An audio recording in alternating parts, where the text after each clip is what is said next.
When Sarah Wilson was suddenly ordered by her HOA president, Thomas Bryan, to get rid of her beloved chickens or face hefty fines, it felt like a ruthless attack on her simple way of life. Thomas, with his self-righteous attitude and double standards, seemed more interested in control than community harmony.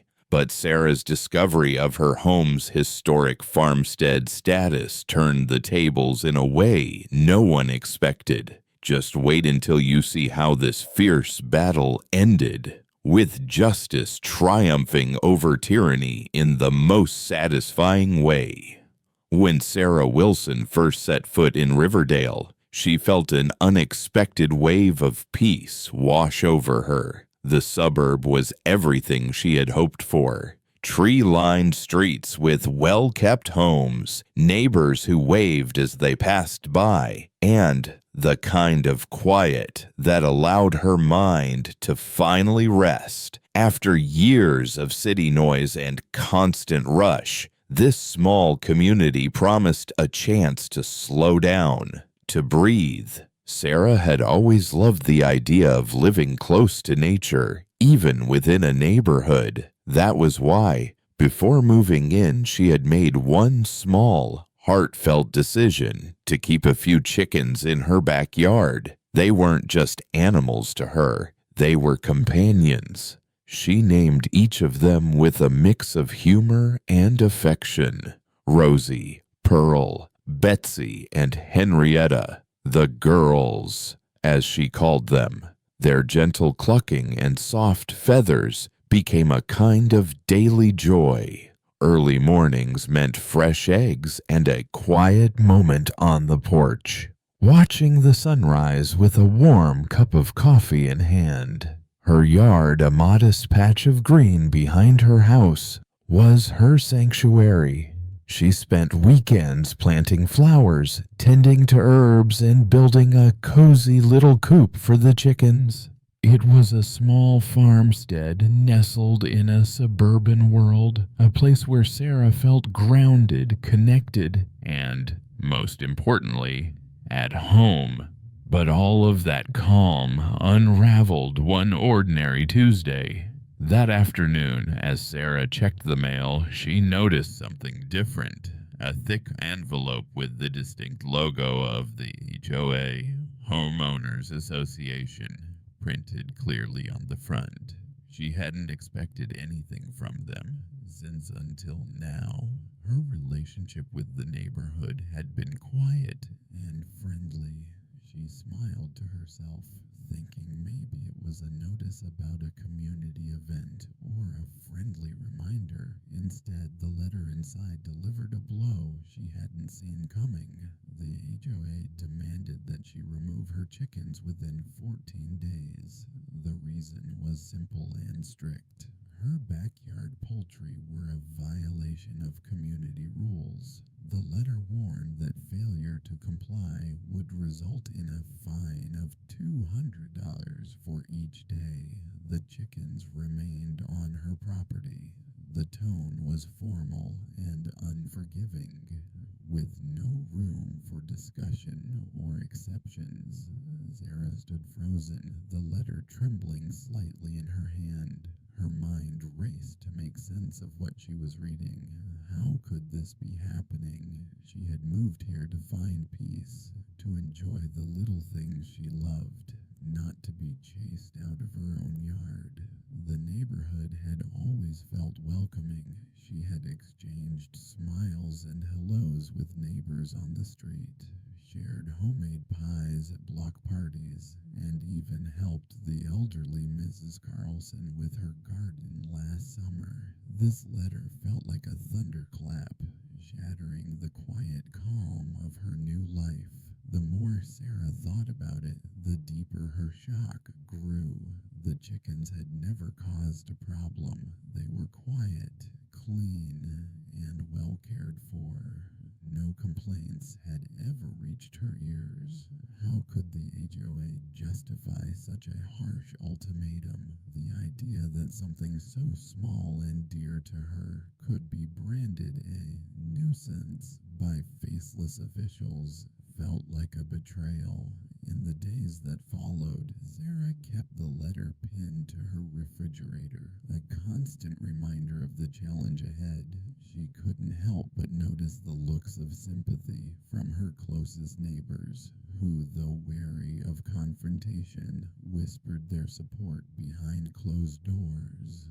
The idyllic dream of Riverdale was suddenly clouded by an invisible threat, and Sarah found herself standing at the edge of a fight she hadn't expected. As the sun set each evening over her quiet yard, the soft clucking of the chickens seemed to echo louder, almost like a call to defend what she loved. What began as a simple, joyful life had taken a sharp turn into uncertainty. But deep down, Sarah knew one thing: she wasn't ready to give up her girls without a fight. Thomas Bryan was the kind of man who seemed to embody everything Sarah had hoped to avoid when she left the city behind. As the president of the Riverdale Homeowners Association, he carried himself with the confidence of someone who believed rules were made not to protect the community, but to control it on his terms. His shirts were always perfectly pressed, his shoes spotless, and his lawn, his lawn, always immaculate, trimmed to the exact inch, as if he were waging a personal war against any leaf or twig that dared fall out of place. When Sarah arrived at the HOA meeting, the room buzzed with a tense, quiet energy. Neighbors exchanged nervous glances, some clutching cups of coffee, others sitting stiffly in their chairs.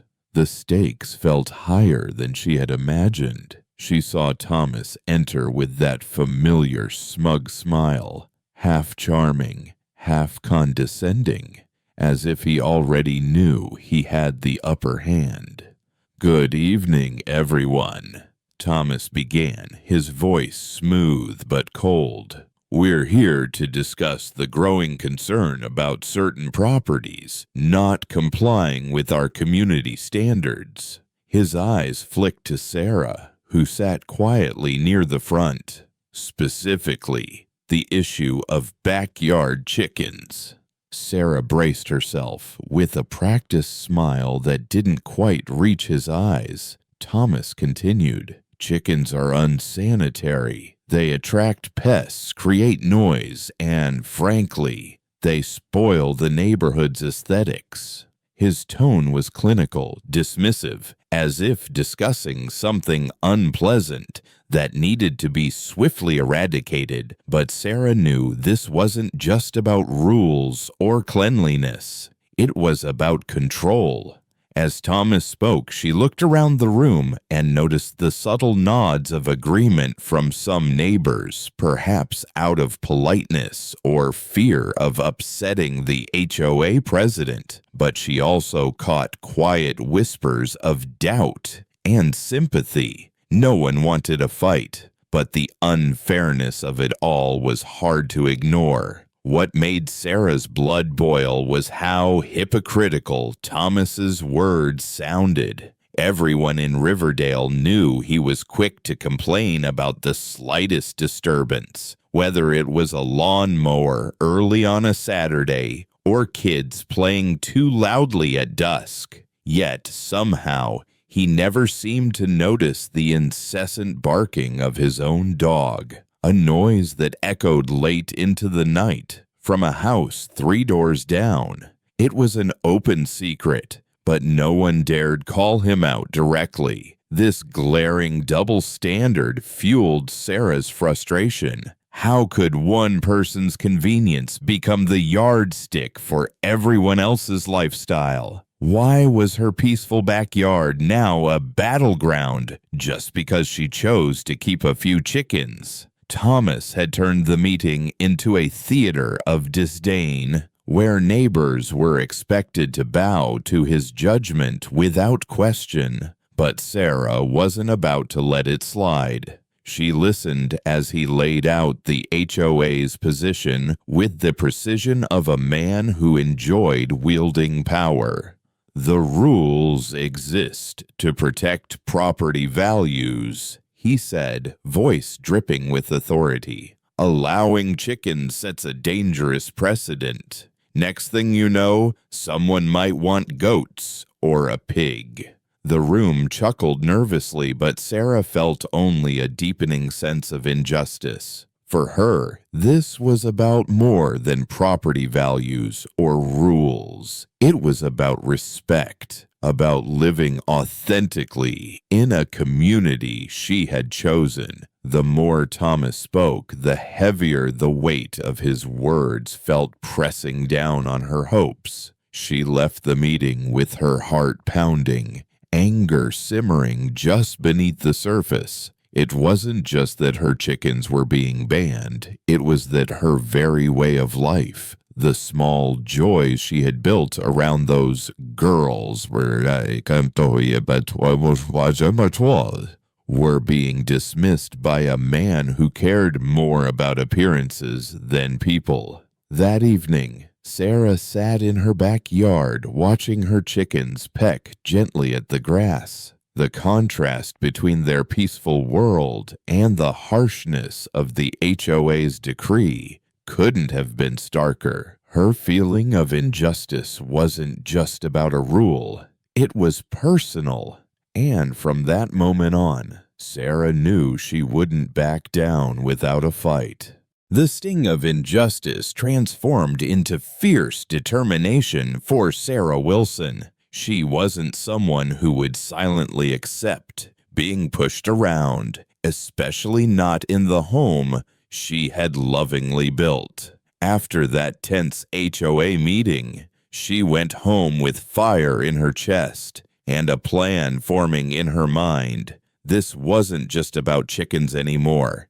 It was about standing up for what was right. Sarah knew she needed more than just passion. She needed facts and a strategy. She spent hours poring over dusty documents and old maps at the Riverdale City Archives. The faint smell of aging paper mixed with the quiet rustle of pages became her soundtrack. What she uncovered amazed her. The land her house sat on was once part of a family farm dating back to 1912. The old map clearly marked it alongside neighboring plots that had been subdivided only decades ago. Even more compelling was the city charter she found, a relic from the early 20th century, which included a special clause protecting historic agricultural properties. The language was formal, legalistic, but the message was clear. Sarah's property had a legacy worth preserving. Her anger now burned with a new kind of clarity. Thomas Bryan's complaint wasn't just unfair. It was blind to history, to heritage, and to the very soul of the neighborhood. She wasn't just defending her chickens anymore. She was defending a piece of Riverdale's story. With this newfound ammunition, Sarah reached out to her neighbors. The process was delicate. Many were hesitant to oppose the HOA publicly, fearing reprisals or social friction. But behind closed doors, a surprising number shared her frustration. They admired her courage and quietly signed her petition, lending their voices to her cause.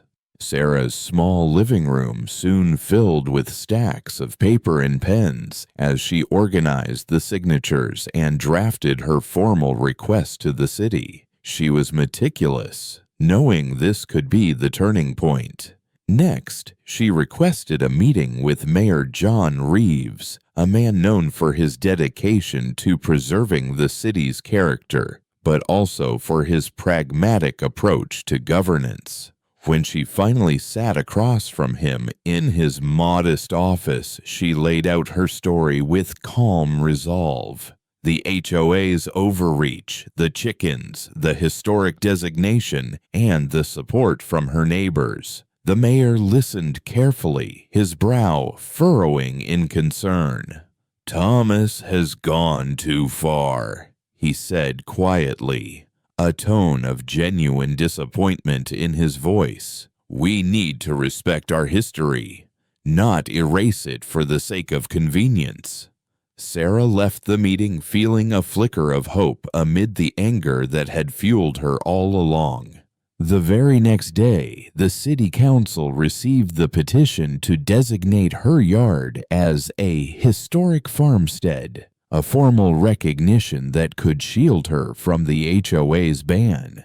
It was a bold move, one that sent ripples through the community. Sarah knew that this was just the beginning of the battle, but she felt empowered. Her anger had sparked action, transforming her from a quiet homeowner into a fighter standing up for heritage, fairness, and her right to live as she chose. That night, as the sun dipped below the horizon, Sarah stood in her yard and looked at her chickens, her girls, pecking peacefully. The fight was far from over, but she was ready. This was no longer just about rules. It was about justice, history, and the unyielding spirit of a woman who refused to be silenced.